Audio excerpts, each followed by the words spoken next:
Baik, teman-teman dan para penonton yang ada di kanal YouTube Direktorat SMK, kata siapa anak SMK tidak bisa berprestasi? Bahkan bisa mewakili Indonesia di kancah internasional. Tahu nggak sih di balik baju cantik nih yang dipakai saya sekarang, bahkan yang di fashion show, ada tangan-tangan indah dan terampil desainer di dalamnya. Nah, sosok cantik satu ini telah mengukir banyak prestasi baik di tingkat nasional maupun internasional. Dia pernah meraih top 20 Savco Modis Project dari Safira Corporation dan juga pernah meraih runner up juara kedua Lomba Fashion Illustration dari Devasana Banlis Universitas Pendidikan Indonesia.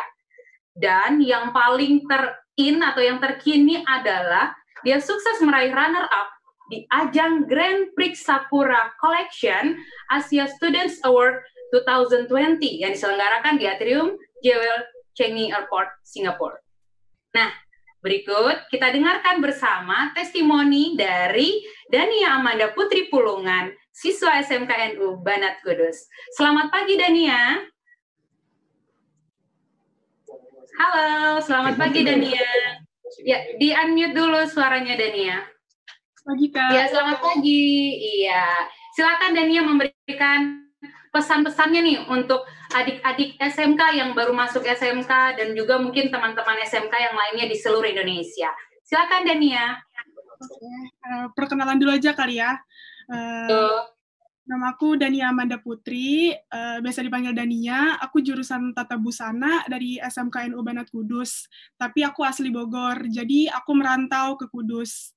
Nah, terus untuk pengalaman-pengalamannya, karena aku tuh memilih SMK karena emang aku punya passion. Saat di SMP itu, karena sistem zonasi, jadi kayak mikir, aduh gimana nih, kalau misal SMA juga apa yang mau diraih, sedangkan cita-cita aku emang pengen jadi desainer, atau enggak entrepreneur lah, tapi di bidang fashion gitu. Terus akhirnya nemulah di YouTube tentang sekolah ini, SMK aku ini. Dia udah sampai goalsnya, udah sampai ke Hong Kong Fashion Week, Paris Fashion Week, dia udah ikut semua. Terus tertarik, langsung berangkat ke Kudus.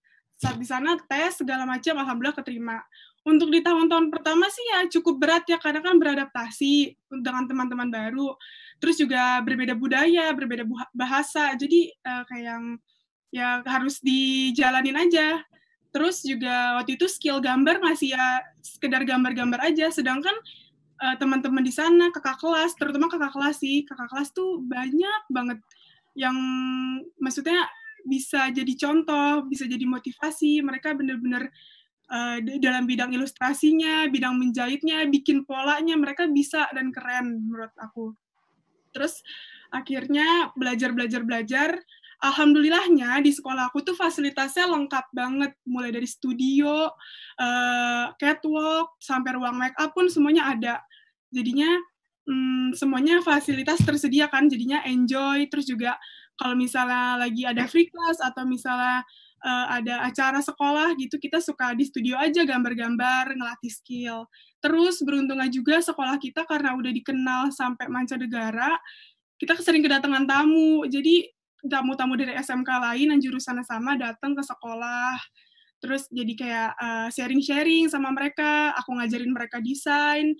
Terutama aku megang kalau di studio megang desain digital sama manual. Jadi aku ngajarin mereka di bidang itu. Dan teman-temanku yang lain pun gitu. Aku tuh awalnya juga nggak bisa jahit, nggak bisa pola. Aku cuma bisa gambar. Tapi nggak boleh nyerah, harus bener-bener ini nggak bisa nih kita cuma stop sampai sini, kita benar-benar harus kita harus ngasah skill kita gitu. Boleh kita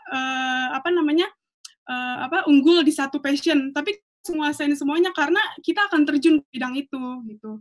Akhirnya aku belajar jahit, belajar sama temen aja, minta ajarin sama kakak kelas, pola lihat-lihat aja di YouTube, rajin-rajin. Sekarang kan teknologi udah maju banget, YouTube, Pinterest, semuanya udah banyak banget, Instagram gitu.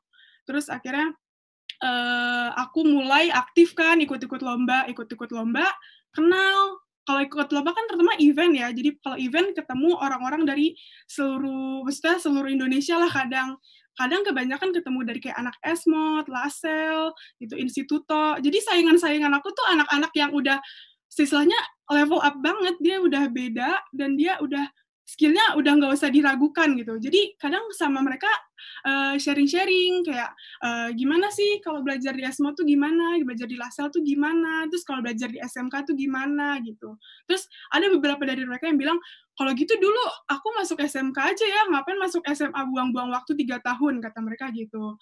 Terus tapi beruntungnya masuk SMA juga mungkin ada plus minusnya sendiri sih ya gitu. Jadi ya gitu intinya kalau di SMK itu SMK kan lebih terjun ke praktek ya, jadi banyak banget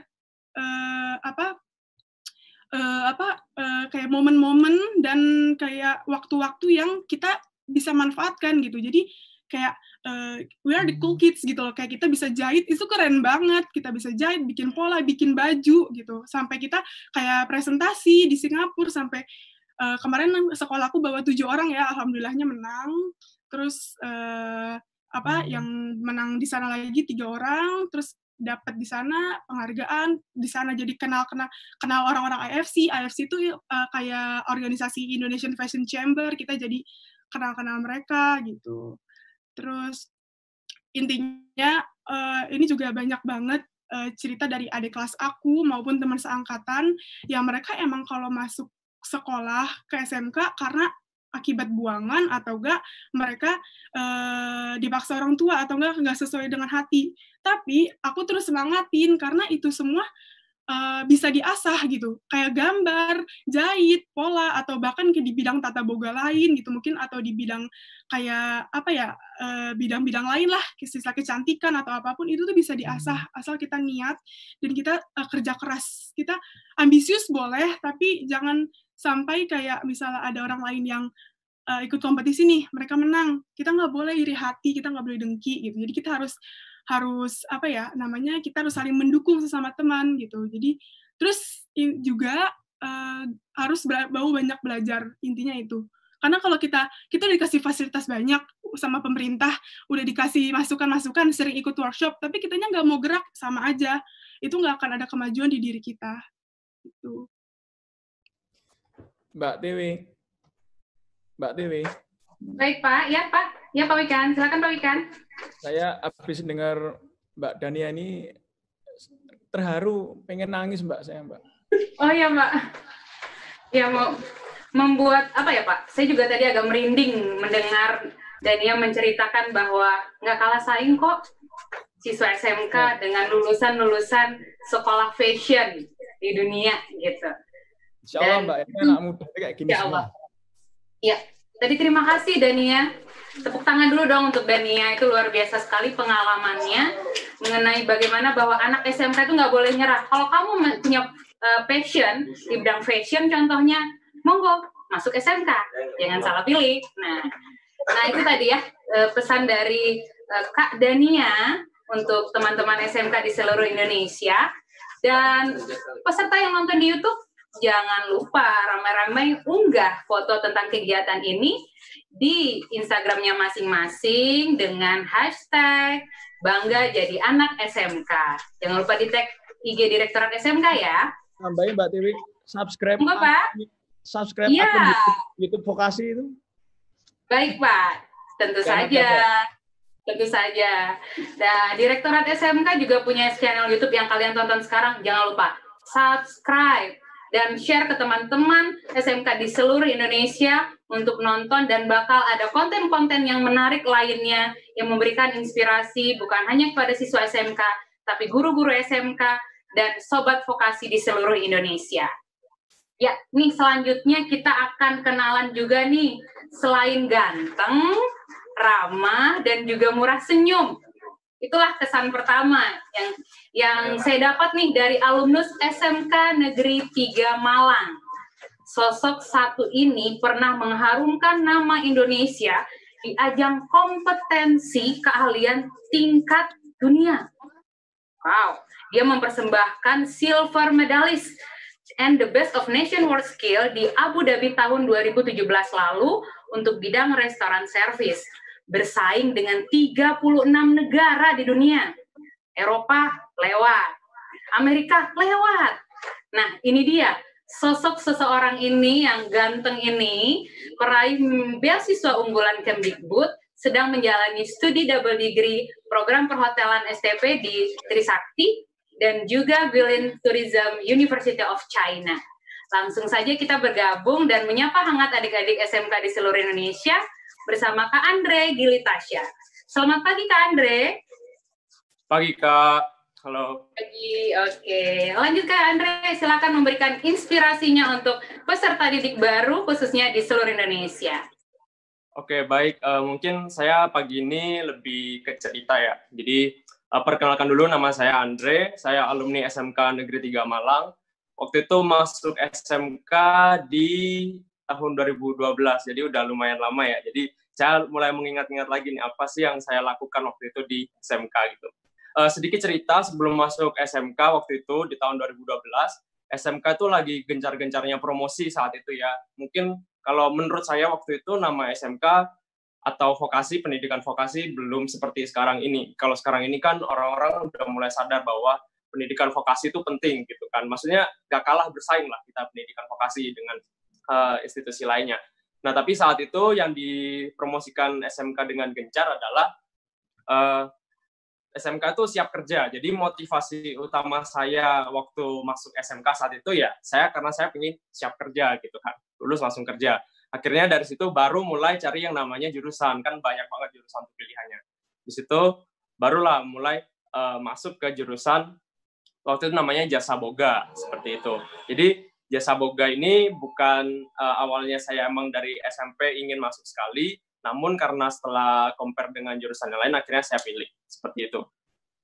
Nah, terbukti ketika saya masuk SMK, waktu lulus, di tahun 2016, saya benar-benar bisa langsung kerja saat itu, di salah satu hotel bintang 4 di Kota Malang.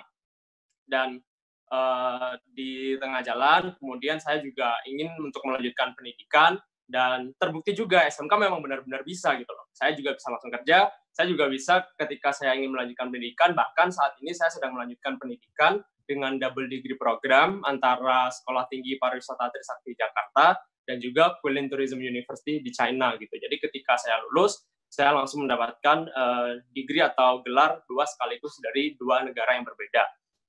Kemudian menurut saya SMK ini benar-benar jembatan ya waktu itu buat saya dari masa remaja saya ke dunia orang dewasa gitu. Ketika saya lulus SMK, saya langsung berhadapan dengan dunia kerja. Kemudian di dunia kerja saya juga struggling juga, ingin melanjutkan pendidikan juga, dan akhirnya saya berada di titik saya saat ini gitu. Di saat yang pikiran saya waktu itu cuma pengen kerja, saya mulai benar-benar mencintai bidang yang saya pilih gitu. Sama seperti tadi cerita Pak Wikan ya, jadi waktu awal masuk ya masuk aja dulu, tapi at least saya ada visi kalau saya pengen kerja gitu kan. Nah, dari masuk situ saya benar-benar menekuni bidang food and beverage, kemudian didorong juga oleh guru-guru saat itu untuk sering ikut kompetisi dari tingkat lokal hingga tingkat nasional, seperti itu.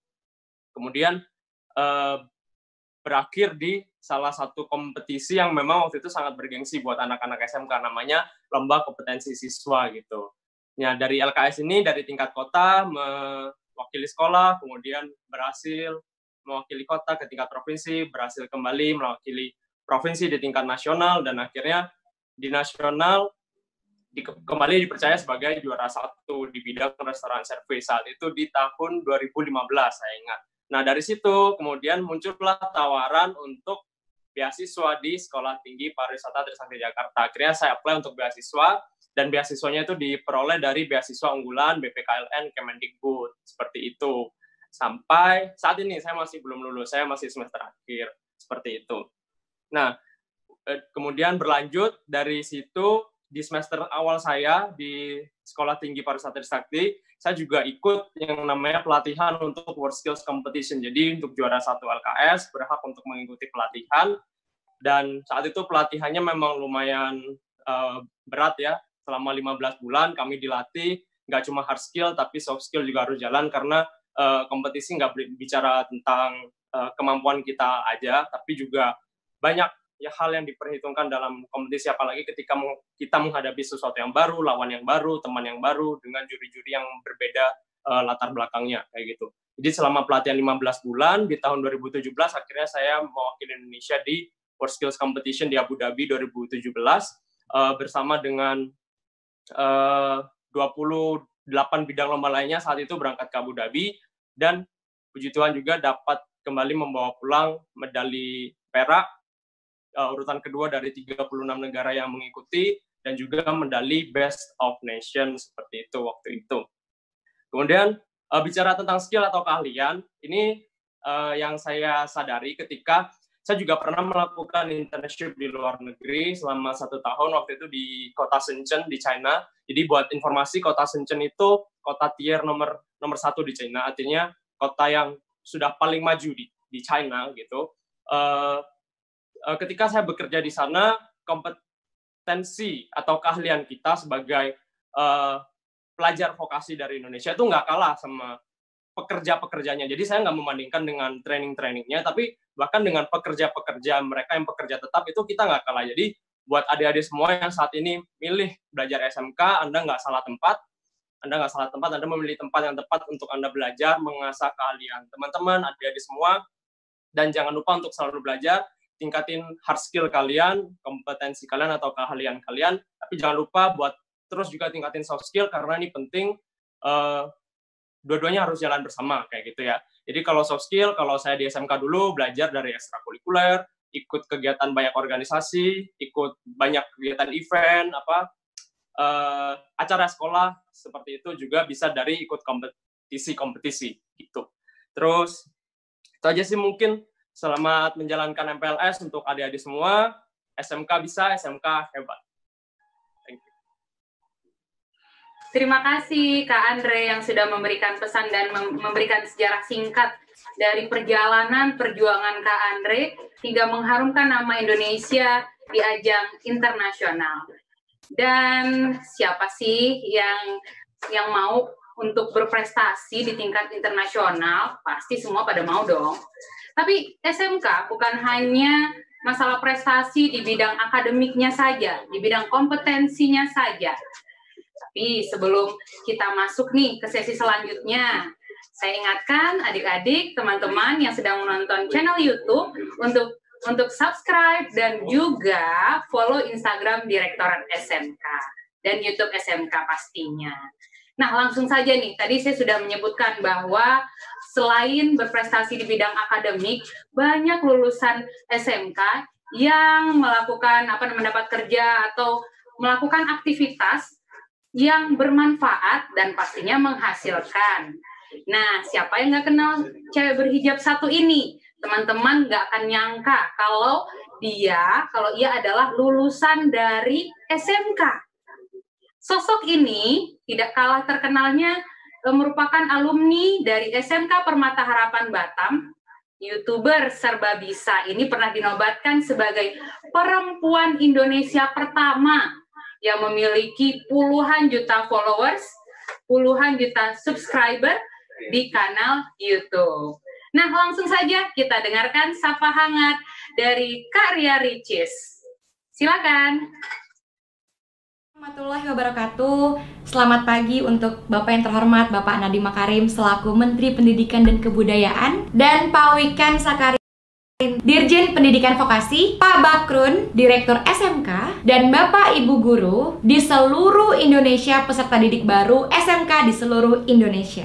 Perkenalkan, saya Ria Yunita atau yang biasa dikenal dengan nama Ria Ricis, alumni SMK Permata Harapan Batam, jurusan marketing. Salam semangat untuk adik-adik peserta didik baru SMK di seluruh Indonesia yang sedang mengikuti masa pengenalan lingkungan sekolah atau MPLS di masa kenormalan baru, apalagi di tengah pandemi COVID-19 ini. Dan kalian semua harus tetap semangat dan selalu menjaga kesehatan. Nah, aku pengen cerita.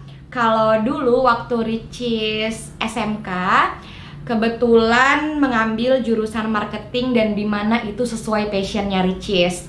Kenapa? Karena yang pertama Ricis suka berkomunikasi dengan orang lain.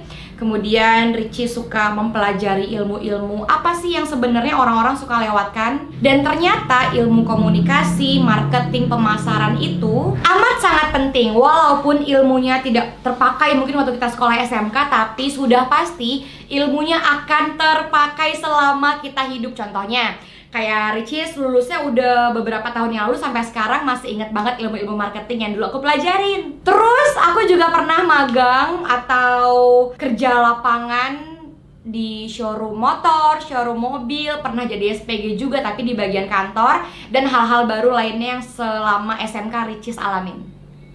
Buat kalian semua, semangat ya. Anak SMK, maju terus. Akhir kata, Ricky ucapkan selamat datang dan semangat buat adik-adik peserta didik baru di SMK di seluruh Indonesia. SMK bisa, SMK hebat, vokasi kuat menguatkan Indonesia. Assalamualaikum, semangat.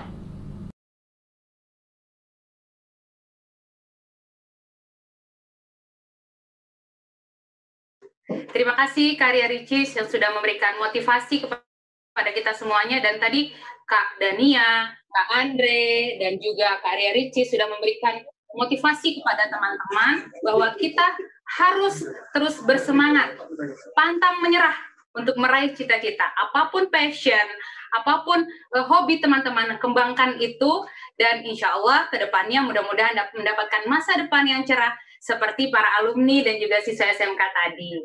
Nah, teman-teman, kita akan masuk ke acara selanjutnya. Mungkin ada teman-teman di kanal YouTube juga ingin bertanya nih dengan Kak Andre, Kak Dania seputar bagaimana dia meraih prestasi, dan juga ada Pak Wikan dan Pak Bahrun juga bergabung dengan kita. Nah, di sesi tanya jawab ini kita akan melihat pertanyaan yang ada di YouTube dan akan menanyakannya kepada Kak Dania dan juga Kak Andre. Halo, selamat pagi Kak Andre, bergabung kembali dengan kami. Pagi. Kak Dania, Pak Bahrun, dan Pak Dirjen, Pak Wikan. Ya. Ya. Oke Mbak, pokoknya saya akan ikut tetap live sampai ini selesai, tapi saya sambil rapat ya, ini ada Mas Menteri yang ada saya rapat. Tapi bagi saya 50.000, 100.000 anak-anak SMK ini tidak kalah pentingnya dengan rapat saya ini. Baik, siap Pak. Mungkin dari Pak Bahrun ada pertanyaan Pak Bahrun sebelum kita menanyakan pertanyaan dari teman-teman yang ada di kanal YouTube. Boleh Pak, silakan Pak. Ya. Makasih. Jadi ke Mbak Dania maupun Mas Andre ini. Ya, tadi sebenarnya beberapa sudah disampaikan sih. Kalau Mbak Dania tadi kan sempat sejak masuk itu memang sudah satu keinginan kuat gitu ya. Sehingga memang ingin sekali untuk masuk ke situ gitu. Nah, tadi juga sudah memberikan beberapa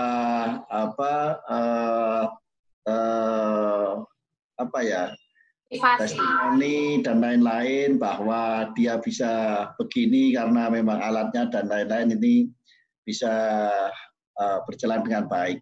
Kira-kira ini Mbak Dania, untuk teman-teman adik-adik kita kalau yang berada di luar di luar Jawa gitu, ya kira-kira kan alat dan lain-lain nggak ada. Kira-kira apa Mbak Dania yang bisa kira-kira sampaikan ya untuk mendapatkan itu ya. Kemudian Mas Andre, kelihatannya tadi kan setelah masuk baru merasa ada passion. Dan kenapa sih kok milihnya kan biasanya cewek-cewek ini tata boga ini. Mas Andre ini cowok atau laki sendiri ini. Apa motivasi besar yang ada di situ? Ya, terima kasih. Ya, silakan. Mungkin Dania dulu ya. Silakan Kak Dania untuk menjawab pertanyaan dari Pak Bahrun. Ya. Untuk anak-anak yang di luar Pulau Jawa, mungkin mereka alamnya masih asri ya, masih kayak ada hutan, sungai, segala macam.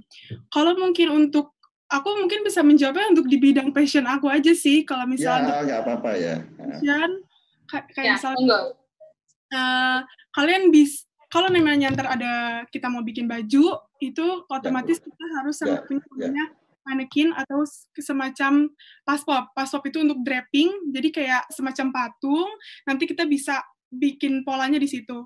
Nah, itu bisa kita idein dengan cara mungkin dari batang kayu pohon, kita ukir, maksudnya kita bentuk sesuai lekuk badan manusia, ukuran-ukurannya seperti ukuran lingkar dada, lingkar pinggang, lingkar bahu, segala macam bisa dipakai itu.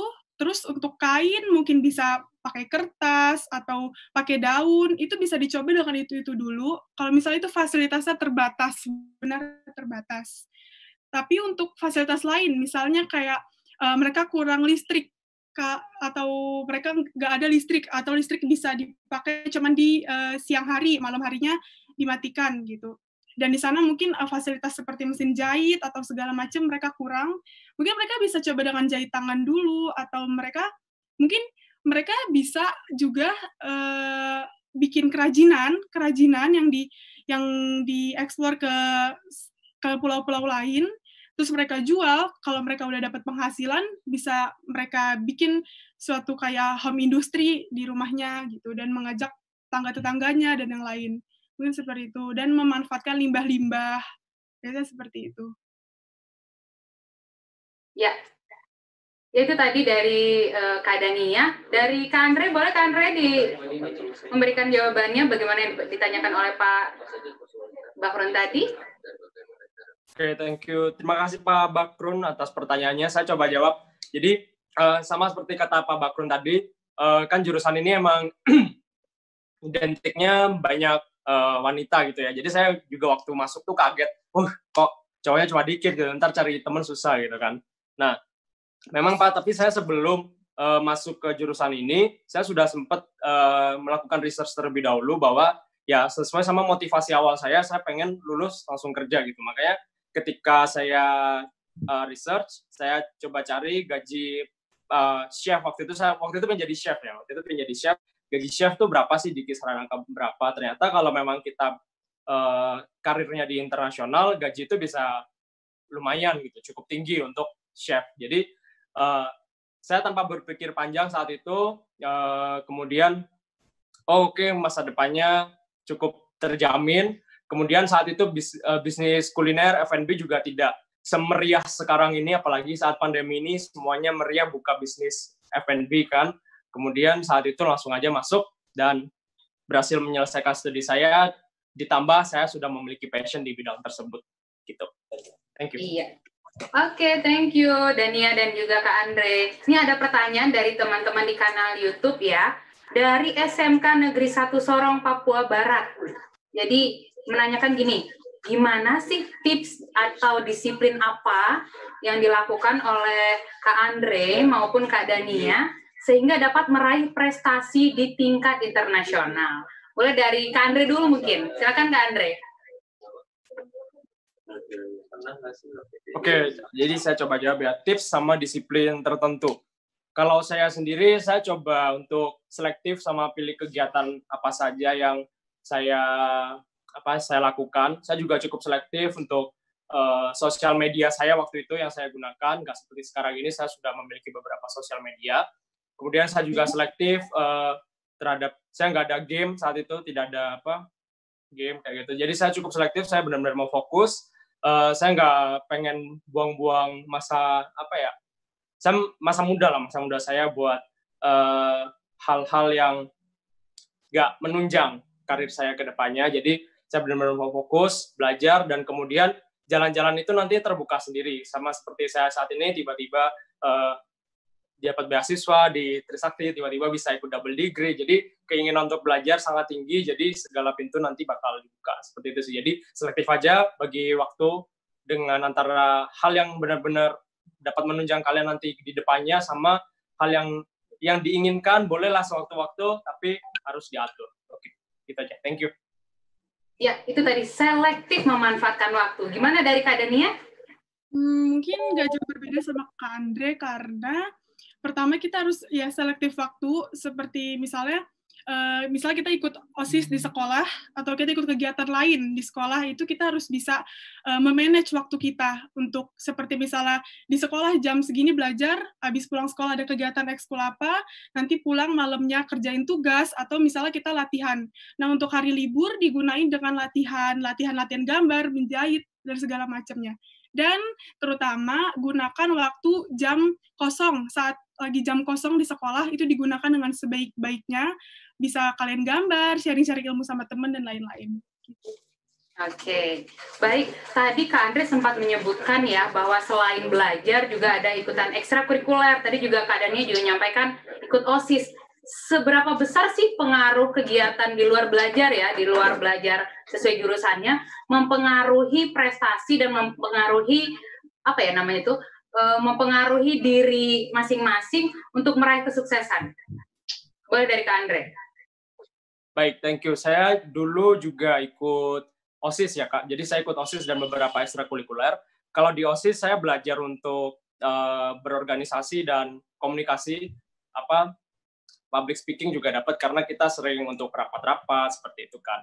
Kemudian dari situ saya dapat public speaking, dapat leadership juga. Kemudian saya juga mengikuti ekstrakurikuler Paskibra saat itu, di mana satuan Paskibra ini mengajarkan saya disiplin yang tinggi. Jadi itu juga penting. Kemudian di Paskibra, kemudian saya menjadi ketua satuan saat itu, sehingga saya juga memiliki satu ilmu leadership dan juga tambah lagi ilmu public speaking-nya. Percaya dirinya makin lebih, kemudian ketemu orang itu nggak minder, tapi kita merasa bahwa ya kita sama-sama manusia, nggak harus saling minder kayak gitu. Kemudian saya juga ikut pramuka saat itu, dan dipercaya juga jadi waktu itu kita masih merintis sih sebenarnya. Jadi saya juga dapat satu ilmu yang baru bahwa merintis satu organisasi itu susah, ngerangkul teman-teman. Jadi banyak ilmu yang didapat dari ekstrakurikuler dan juga organisasi, terutama soft skill. Terima kasih. Oke, dari Dania. Alhamdulillahnya sih aku dapat kesempatan jadi ketua OSIS SMK Banat Kudus. Jadi untuk memanage waktunya itu benar-benar harus dimaksimalkan. Jadi kalau misal OSIS kan sering ada event, jadi kita harus memaksimalkan. Terus pengaruhnya itu bisa manage waktu, dan kedua kita bisa berpikir kritis karena kita diskusi dan perbanyak relasi dengan orang-orang.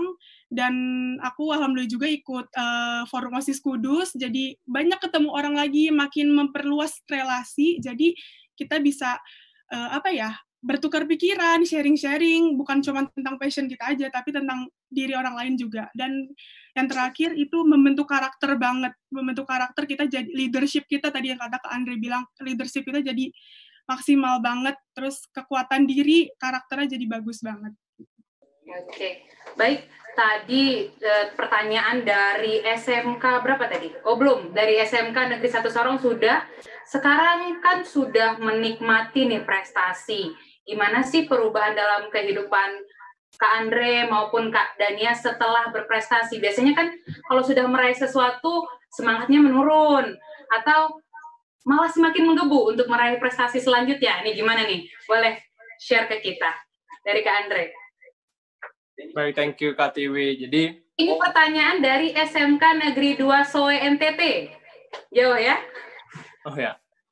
Alright, thank you Kak Tiwi. Saya coba jawab ya. Jadi kalau saat ini habis kompetisi malah semakin nagih ya, makin nagih. Yes. Jadi makin nagih, ikut lagi, kemudian coba lagi, gagal nggak masalah. Saya juga nggak menang terus gitu kan.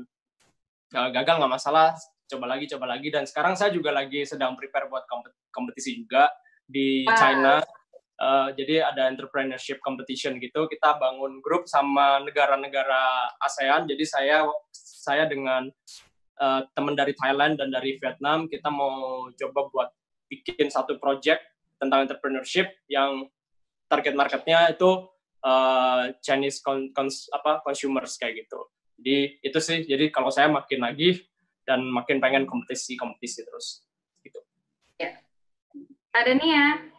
Iya, kalau aku juga jadi nagih sih, pengen ikut kompetisi terus juga rasa ini sih yang paling benar-benar melekat, pengen banget bantuin adik-adik kelas, teman-teman yang sebidang sama, pengen aku bantuin banget, kayak ayo kita bisa, aku bantuin, kamu harus ikut lomba ini gitu. Jadi lebih pengen kayak jadi kayak humanity-nya ditingkatin aja sih, jadi kayak lebih ke orang-orang aja gitu. Karena udah merasa cukup, kayak untuk achievement-nya kayak ya udahlah segini cukup, tapi maksudnya belum secukup itu, mungkin di next time gitu. Cuman sekarang saatnya giliran orang lain gitu.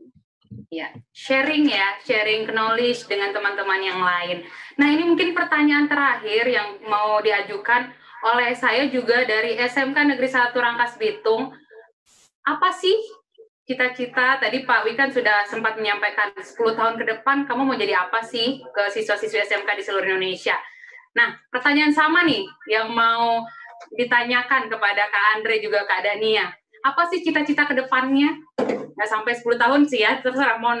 Mohon memberikan gambaran kepada adik-adik kira-kira cita-cita apa yang ingin diraih ke depannya setelah prestasi ini. Silakan Kak Andre. Baik, thank you. Kalau saya ada satu gambaran ya untuk masa depan. Jadi untuk saat ini karena saya bidang vokasi, ketika sebenarnya saya masih pengen melanjutkan pendidikan, tapi setelah pendidikan nanti saya juga masih ingin terjun di benar-benar di dunia industri vokasi ini. Saya ingin benar-benar keahlian saya yang saya dapatkan, saya praktekkan terlebih dahulu, saya dapat ilmu sebanyak-banyaknya, nanti ketika kemudian ilmu itu sudah saya rasa cukup, saya akan menjadi entrepreneur, pasti. Kemudian saya juga berencana untuk membagikan apa yang sudah saya dapatkan.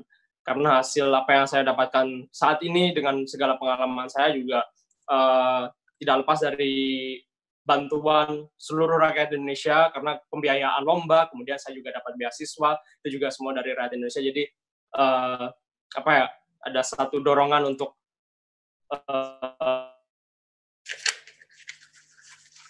ya, Kak Andre? Ya, boleh dilanjutkan oleh Kak Dania. Oke, kalau aku mungkin to the point-nya pengen jadi miliarder, entrepreneur, sama investor sih. Ingin membagikan kembali lah apa yang sudah saya dapat. Seperti itu. Oke, baik Kak Dania, silakan dilanjutkan Kak Dania. Ya, jadi yang 3 tadi, miliarder, entrepreneur, dan investor di mana-mana gitu.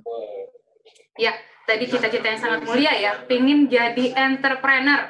Pas banget dengan motonya SMK, bukan hanya siap bekerja, siap melanjutkan ke perguruan tinggi, tapi yang utamanya adalah siap untuk berwirausaha. Itu cakep banget ya. Dan mungkin dari Pak Bahrun sebagai